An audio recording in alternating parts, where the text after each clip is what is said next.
Chers amis, chers camarades, travailleuses, travailleurs, au nom de tous ceux qui font vivre cette fête, je vous souhaite la bienvenue.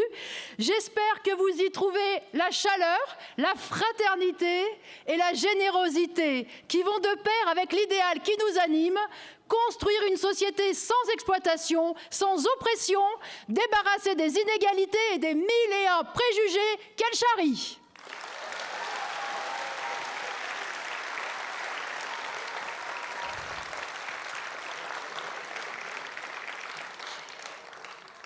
Cette fraternité, nous en avons eu un avant-goût pendant les 4 mois de mobilisation que nous venons de vivre. Les manifestations où nous nous sommes retrouvés à des centaines de milliers à travers le pays, tous secteurs et toutes professions confondues, publics et privés, jeunes et moins jeunes, ont fait renaître plus qu'un sentiment de solidarité. La conscience de former un camp, une classe sociale, une force collective qui aspire à se faire respecter. Cela n'a pas suffi pour faire reculer Macron.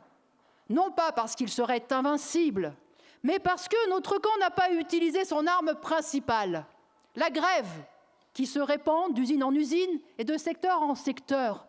La grève qui fait mal au portefeuille du grand patronat et derrière lui aux parasites de l'aristocratie financière. La grève qui permet aux travailleurs de discuter de leurs affaires, de s'organiser, de prendre des initiatives et de se faire craindre. Dans ce combat, nous avons été comme le boxeur qui serait monté sur le ring en calculant et en économisant ses forces. Macron, lui, était déterminé à cogner de toutes ses forces pour faire le job demandé par la grande bourgeoisie. Il était prêt à user de toutes les armes de la démocratie bourgeoise, institutionnelle, policière, judiciaire. Alors, nous ne l'avons pas emporté. Mais les manifestations massives du 1er mai l'ont montré, et nous le verrons peut-être aussi le 6 juin. Nous sommes encore des centaines de milliers de travailleurs à ne pas nous avouer vaincus. 2 ans de travail supplémentaires, nous n'en voulons pas, et forcément, nous remonterons sur le ring.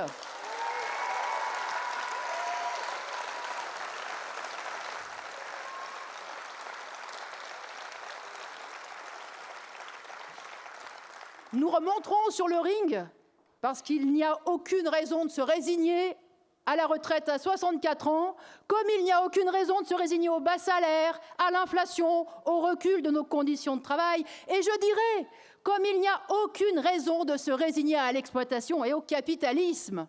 L'exploitation de l'homme par l'homme n'est pas une loi de la nature. Qu'il y ait des femmes et des hommes forcés de vendre leur force de travail et de se soumettre à un patron, à ses humeurs ou à ses carnets de commandes n'est pas naturel. Que l'humanité soit divisée en exploités et en exploiteurs, en riches et en pauvres, en pays riches et pays pauvres, est le produit de l'histoire. L'histoire de la lutte des classes, disaient Marx et Engels.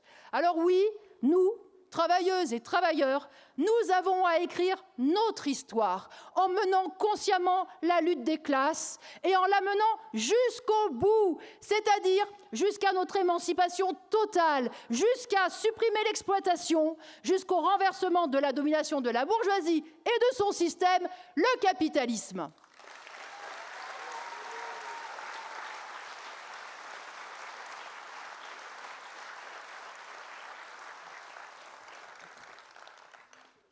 Notre horizon ne peut pas se limiter à la défense de tel ou tel droit et à la lutte contre Macron. Ce qui nous menace, c'est tout un système qui nous enfonce dans les crises et dans les guerres. Nous avons en face de nous une classe sociale, la grande bourgeoisie, qui ne peut pas vivre, qui ne peut pas prospérer sans attaquer sans cesse les conditions de vie des travailleurs qu'elle exploite. La perte de 2 ans de retraite s'ajoute à l'augmentation de la charge de travail, aux horaires de travail de plus en plus usants et à l'aggravation de l'exploitation. Elle s'ajoute à la dégradation des conditions de vie avec des transports en commun, des hôpitaux et des écoles à bout de souffle.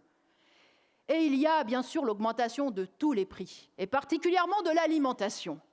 Cette flambée des prix engendre ici des privations de plus en plus grandes pour des millions de familles ouvrières. Mais dans les régions les plus pauvres du monde, Combien a-t-elle condamné d'enfants, de femmes et d'hommes à la malnutrition et à la famine? L'inflation fait aussi partie des attaques du grand patronat. Ce n'est pas une calamité naturelle. Les prix n'augmentent pas tout seuls. Ils sont fixés par la fraction la plus puissante des capitalistes. L'énergie et certaines matières premières augmentent parce que Total, Engie, les céréaliers comme Cargill, les armateurs comme la CMA-CGM profitent des pénuries créées par une guerre, un virus ou une sécheresse pour spéculer et pour augmenter leurs prix. Et quand ils ne trouvent pas de prétexte, ils en inventent un. La plupart du temps, les coûts de production de ces matières premières n'ont pas augmenté. Ils pourraient vendre au même prix. Mais puisque les acheteurs sont prêts à surenchérir les uns sur les autres, ils en profitent. Et ensuite, l'augmentation de ces matières premières se répercute sur tous les autres produits, avec d'autres capitalistes qui en profitent à leur tour pour arrondir leurs marges, et ainsi de suite. Ce que l'on nous présente comme une règle mathématique, la loi de l'offre et de la demande, n'est en réalité que la recherche de plus de profit. C'est le fruit de la rapacité, un des moteurs les plus puissants du capitalisme. Et cela a donné, en 2022, 14 milliards de profits pour LVMH, 17 milliards pour Stellantis, 20 milliards pour Total, 24 milliards pour CMA-CGM. En résumé, l'inflation n'est rien d'autre que du vol sur les classes populaires. C'est une rançon qui s'ajoute à l'exploitation. On peut parler du grand banditisme, dénoncer la mafia calabraise, mais ces bandits-là n'arriveront jamais à la cheville des capitalistes.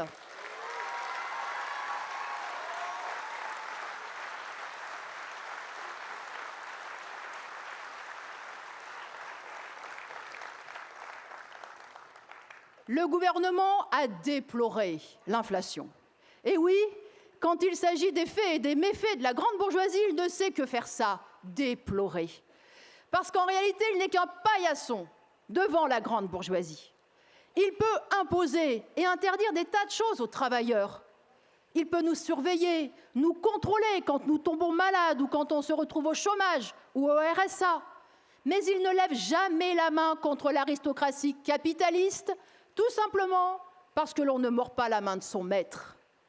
Voilà pourquoi, face à la flambée des prix et la pluie de dividendes, le gouvernement n'a même pas voulu reprendre ne serait-ce qu'une petite partie de ces surprofits avec une taxation exceptionnelle.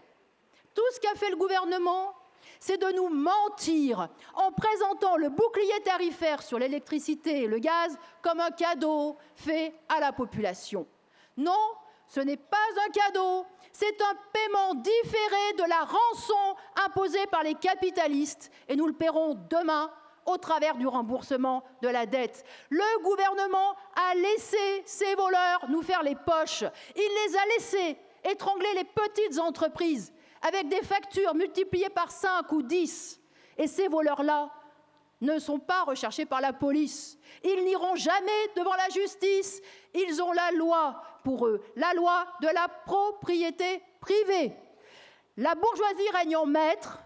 Nos emplois, nos conditions de travail et de vie, la façon dont nous mangeons et nous nous déplaçons, l'air que nous respirons dépendent de décisions prises par quelques milliers de grands actionnaires. Il est là le vrai déni démocratique.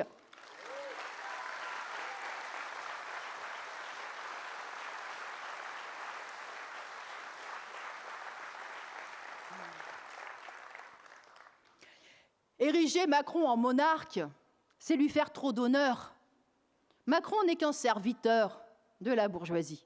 Le vrai déni démocratique est dans le pouvoir de ceux qui possèdent des fortunes, ce qui leur permet de dominer l'essentiel de l'économie et d'avoir à leurs pieds une cour de politiciens, de journalistes, de magistrats, d'intellectuels capables de forger l'opinion publique dans le sens de l'ordre bourgeois, dans le sens de son individualisme, de son arrivisme, de son chacun pour soi. L'État, la police et la justice ne sont pas neutres. Elles protègent le fondement de cet ordre bourgeois, la propriété privée et les lois patronales. C'est une chose que beaucoup de travailleurs ont appris dans la mobilisation de ces derniers mois. Et c'est ce que viennent d'expérimenter les ouvrières grévistes de Verbaudet, en grève depuis 2 mois pour 150 € d'augmentation de salaire.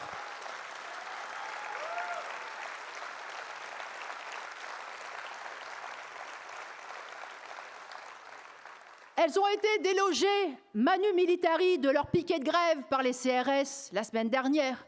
Et l'une d'entre elles a été envoyée à l'hôpital. Et oui, les forces policières sont bien plus efficaces contre les grévistes ou les manifestants que pour combattre l'évasion fiscale, le grand banditisme en col blanc, les accidents du travail ou les féminicides.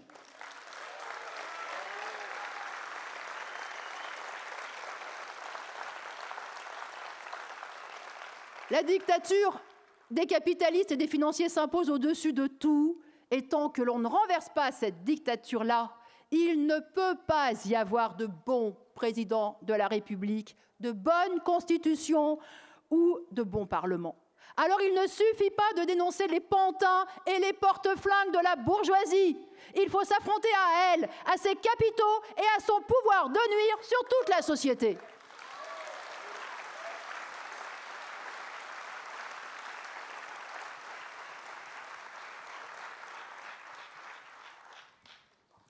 Nous sommes confrontés à tout un système qui nous enfonce aussi dans les guerres.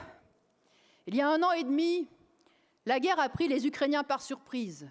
Des ouvriers, des paysans, des employés, des travailleurs comme nous se sont vus projetés dans l'horreur de la guerre.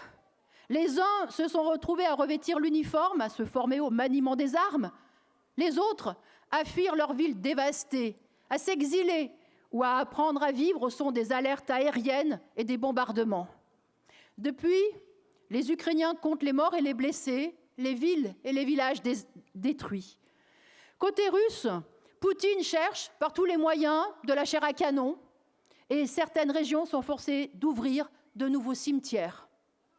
C'est une tragédie, un immense retour en arrière pour le peuple ukrainien et pour le peuple russe.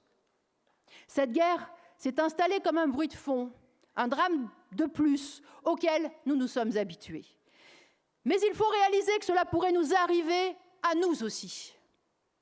Les bruits de bottes se multiplient, non seulement à cause de la guerre en Ukraine et ses risques d'escalade militaire, mais aussi parce que les États-Unis, et derrière eux les impérialismes de seconde zone, dont la France, préparent l'opinion à la possibilité d'une guerre contre la Chine. Et ils ne font pas que préparer l'opinion. Tous les États se réarment à marche forcée. Ils augmentent leurs dépenses militaires et veulent passer, explique-t-il, à une économie de guerre. Pour l'armée, Macron a prévu près de 16 milliards supplémentaires par an, l'équivalent de la somme qu'il veut récupérer en nous faisant travailler 2 ans de plus. Munitions de toutes sortes, chars, missiles, avions de chasse, les usines d'armement embauchent et tournent à plein régime pour le plus grand bonheur des capitalistes de l'armement que sont Dassault, Nexter, Naval Group, Thales, Safran. La guerre est une des menaces les plus graves qui planent sur nos têtes et c'est le sujet politique le moins débattu. Le silence des partis d'opposition est même assourdissant. S'ils se taisent, c'est qu'ils n'ont rien à redire à la politique de Macron. Sur la livraison d'armes à l'Ukraine et donc la participation de la France, ils sont globalement d'accord avec Macron, du Rassemblement national jusqu'à la France insoumise.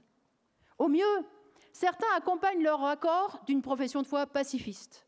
Mais tous passent sous silence les responsabilités et les visées des États-Unis et des autres puissances impérialistes occidentales dans cet enchaînement guerrier. Les médias nous saoulent de propagande, 24 heures sur 24. Pour eux, c'est simple. Les fous dangereux, les agresseurs et les autocrates qu'il faudrait stopper se nomment Poutine et Xi Jinping. Qui pour dénoncer cette propagande guerrière?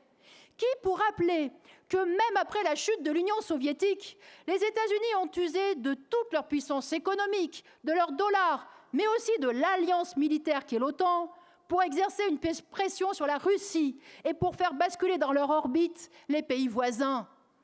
Qui pour expliquer que les Ukrainiens sont les otages et les victimes d'une guerre qui les dépasse, une guerre impérialiste qui oppose deux bandes de bandits prêtes à s'entretuer pour dominer un territoire. Si la guerre venait à se généraliser, les prétendus leaders de l'opposition finiraient tous par se mettre au garde-à-vous devant Macron pour défendre les intérêts de l'impérialisme français, comme leurs ancêtres politiques l'ont d'ailleurs toujours fait. C'est ce que l'on appelle l'union sacrée. Eh bien, nous serons peut-être les seuls, mais nous ne ferons pas l'union sacrée derrière Macron. Le gouvernement ne se transforme pas. Le gouvernement ne se transforme pas en ami des travailleurs quand il s'agit des relations internationales. En politique intérieure comme en politique extérieure, il défend toujours les mêmes intérêts, ceux de la bourgeoisie impérialiste française. Pour justifier ses interventions militaires, l'État français brandit toujours de grands principes, la liberté, le droit des peuples, la démocratie. Grands principes qu'il est le premier à bafouer partout dans le monde. Grands principes qui, dans leur bouche, sonnent de façon aussi mensongère que lorsqu'ils nous parlent ici de liberté, égalité, fraternité. Alors, nous ne devons pas être les bons petits soldats de Macron, ni pour les retraites, ni pour la guerre. Aucun soutien à la politique belliqueuse du gouvernement français. Non aux livraisons d'armes, non au doublement du budget de la défense, non au militarisme et au nationalisme.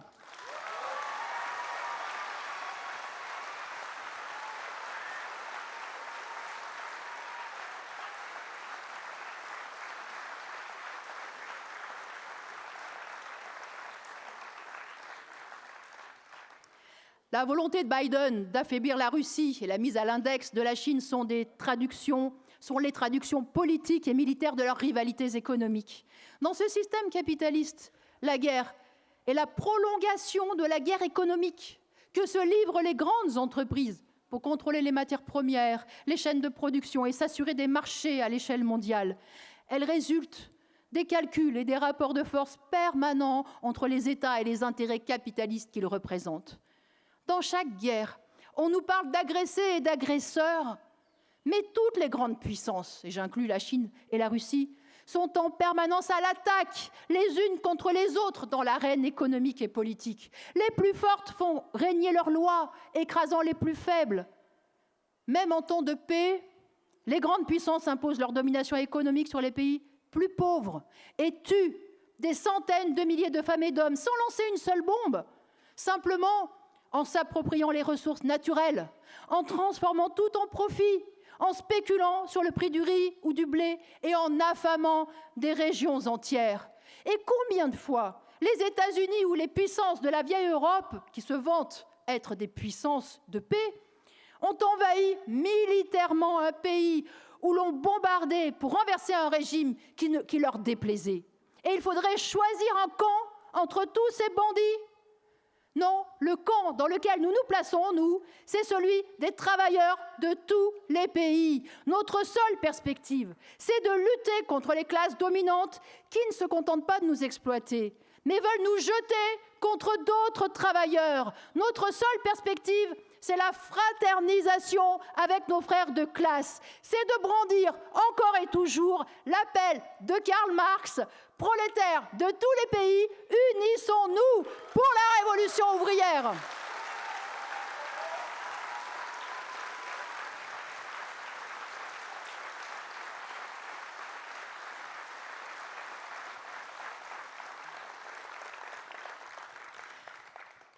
Le renversement du capitalisme est une nécessité pour assurer un avenir à la planète et à l'humanité tout entière. Regardez les méga-feux au Canada, les pluies torrentielles et les inondations qu'elles provoquent partout, en Italie, en Amérique du Sud, en Birmanie. La sécheresse est historique, et pas seulement en France, en Asie du Sud-Est, en Afrique. La semaine dernière, 48 degrés ont été enregistrés au Tchad, 50 degrés en Inde et au Pakistan. 34 millions de personnes ont déjà été déplacées suite aux catastrophes climatiques. Combien d'autres demain ?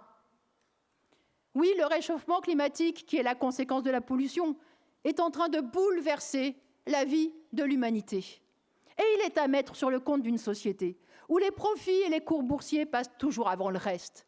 Alors, on n'y fera pas face sans remettre en cause les fondements mêmes de notre système économique. Tous les dirigeants parlent maintenant d'industrie décarbonée ou d'industrie verte. Mais attention, ils ne forcent pas les industriels à moins polluer, ils les incitent et les arrosent de milliards.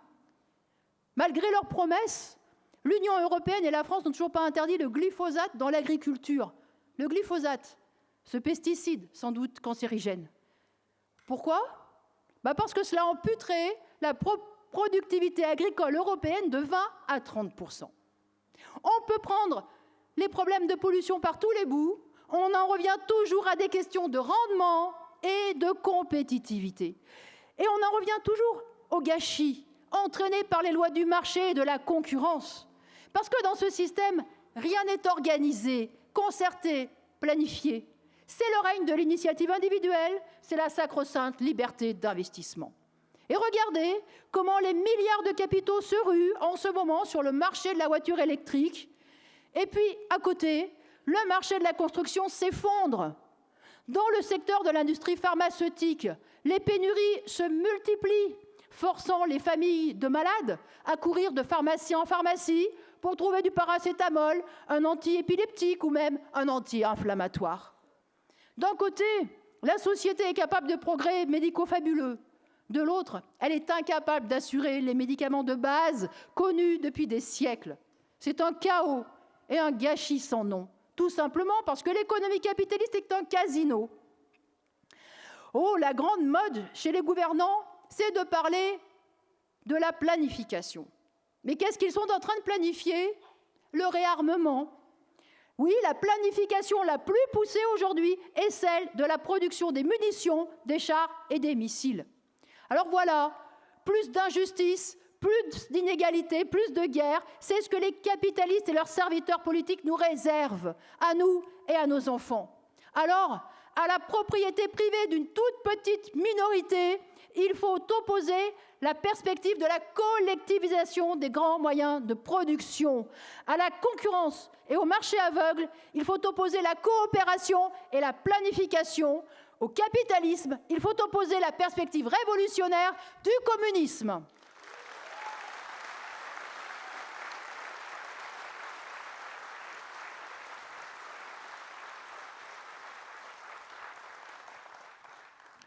Seule une minorité de travailleuses et de travailleurs a conscience de la nécessité et de la possibilité d'un tel bouleversement. Même les travailleurs combatifs et conscients d'avoir à mener la lutte de classe contre le patronat ne se croient pas capables d'aller jusqu'à renverser la classe capitaliste et prendre eux-mêmes le pouvoir. Et comment cela serait-il possible quand tous les politiciens se présentent comme le Messie ? Regardez comment Le Pen, qui s'est tenu à l'écart de la mobilisation sur les retraites, s'est empressé de dire que le peuple a encore le moyen de supprimer la retraite à 64 ans, c'est de voter pour elle en 2027, parce qu'elle abrogera la loi.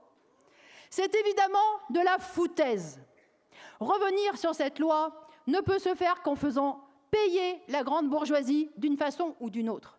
Et Le Pen est bien trop attachée à l'ordre capitaliste et aux plus riches pour cela. Même pour assurer 10% d'augmentation de salaire, elle propose non pas de prendre sur les profits, mais sur les cotisations sociales.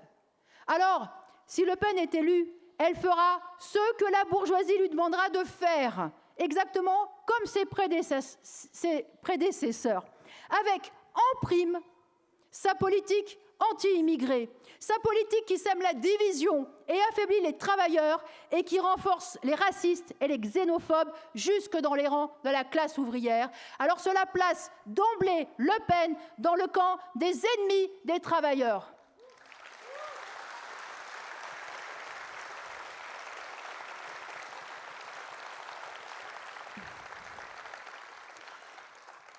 Mélenchon, lui, ne peut pas dire « Attendez 2027 que je sois élu », puisqu'il n'est pas sûr d'être le candidat de la NUPES, si tant est que la NUPES tienne jusqu'à la prochaine présidentielle.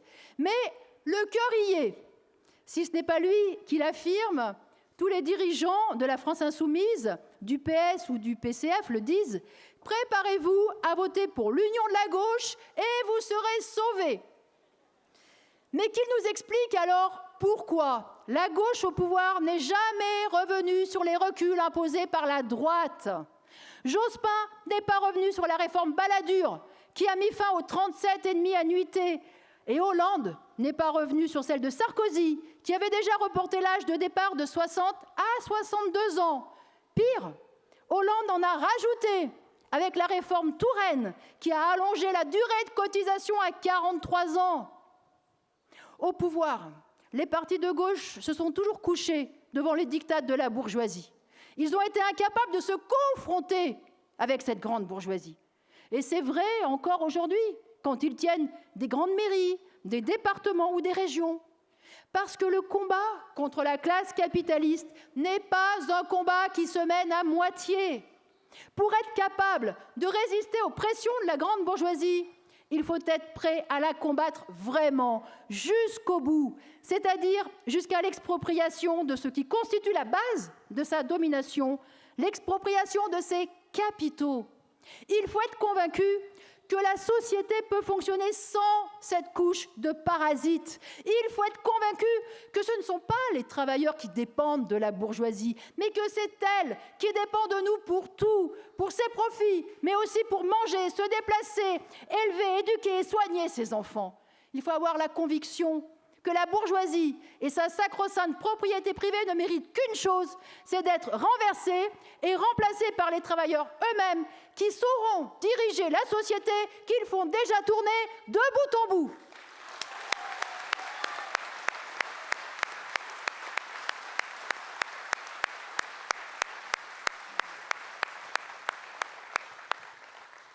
C'est cette conscience-là qui doit se diffuser. Ce n'est véritablement possible que lorsque les travailleurs se mobilisent. Pour les grands chefs syndicaux, les manifestations et les grèves doivent servir à démontrer aux dirigeants politiques qu'ils doivent compter avec eux et les recevoir. De leur point de vue, malgré les 64 ans imposés aux travailleurs, la mobilisation contre la réforme des retraites a été un vrai succès. Ils ont engrangé des adhésions et ont presque été suppliés pour revenir dans les salons de Matignon. Mais pour les travailleurs qui ont fait grève et manifesté, pour les éboueurs et les auxiliaires de vie, pour les enseignants et les égoutiers, pour les cheminots et les employés de grandes surfaces, les mobilisations ouvrent de toute autre perspective. Lors des mobilisations, les travailleurs apprennent des tas de choses. Ils découvrent qu'au-delà de la diversité des statuts, des métiers, des secteurs d'activité, des différences de sexe, d'origine et de couleur de peau, ils constituent une classe sociale qui vit et vibre aux mêmes aspirations. Au-delà des vécus et des points de vue politiques parfois différents et même opposés, les travailleurs découvrent ensemble leur force collective. Quand la mobilisation est dirigée démocratiquement par les travailleurs eux-mêmes, ils découvrent non seulement leur capacité à agir, mais surtout à prendre des initiatives et à s'organiser pour les réaliser. Et c'est dans ces moments-là aussi qu'ils peuvent réfléchir en dehors des sentiers tracés par la bourgeoisie. C'est dans ces moments-là qu'ils peuvent évoluer et se transformer. C'est en se mettant en action que les travailleurs peuvent réaliser qu'ils représentent une force politique. Une force politique capable de se défendre, mais aussi de conquérir des droits, comme en 1936 et en 1968. Une force politique capable de manifester dans le calme des mois durant, mais capable aussi de s'insurger, de prendre les armes et de remplacer un gouvernement bourgeois comme lors de la Commune de Paris en 1871. Et une force politique capable d'arrêter une guerre mondiale, comme ce fut le cas encore en Russie en 1917. Ils sont allés aussi jusqu'à renverser le tsar en février 1917 et d'établir, bien sûr, un pouvoir ouvrier en octobre. Oui, c'est dans ces moments-là que les travailleurs peuvent massivement s'emparer des idées révolutionnaires. Et c'est pour ces moments-là qu'il est indispensable de se battre aujourd'hui pour faire exister un parti communiste révolutionnaire. Un parti communiste révolutionnaire capable de s'armer de tout le capital politique que les dirigeants révolutionnaires qui étaient Marx, Lénine, Rosa Luxembourg, Trotsky, ont tiré de la longue et riche histoire du mouvement ouvrier. Alors, vous le voyez, notre horizon, ce ne sont pas les élections, c'est bien la perspective révolutionnaire et le pouvoir des travailleurs. C'est une société communiste.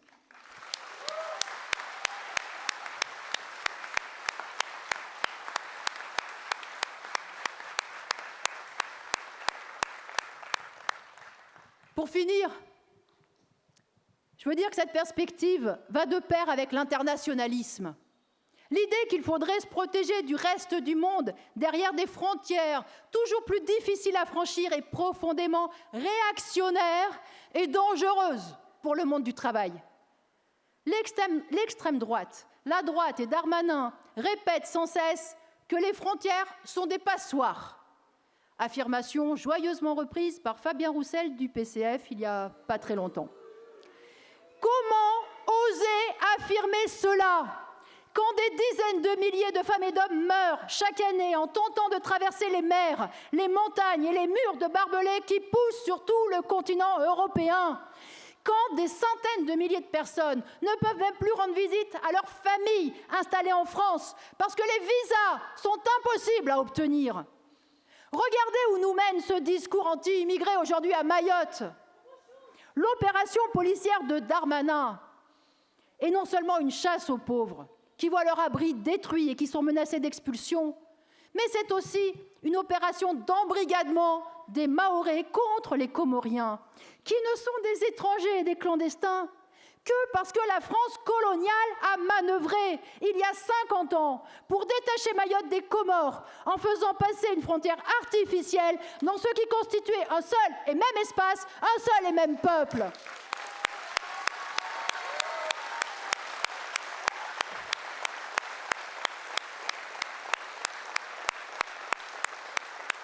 Ne nous faisons pas complices de cette politique criminelle, ni à Mayotte, ni ici en France.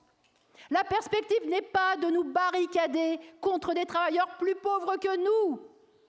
Ce n'est pas de nous faire la guerre entre travailleurs. La seule issue positive est de combattre les fauteurs de misère, les fauteurs de guerre ensemble. C'est en se battant ensemble que nous ferons aussi reculer le nationalisme, la xénophobie, le racisme, la misogynie, que nous relèguerons toutes ces vieilleries aux poubelles de l'histoire. Quelle que soit leur origine, leur papier, la couleur de leur peau, tous les travailleurs ont leur place dans les combats et les organisations ouvrières. Et ils doivent la prendre. Nos liens avec des travailleurs du monde entier sont un atout considérable pour nous. C'est ce qui aidera une révolte née dans un pays de se diffuser. C'est ce qui nous aidera à faire que notre combat devienne celui de tous les opprimés de la terre. C'est ce qui nous permettra de faire naître un autre monde, un monde où l'international sera le genre humain.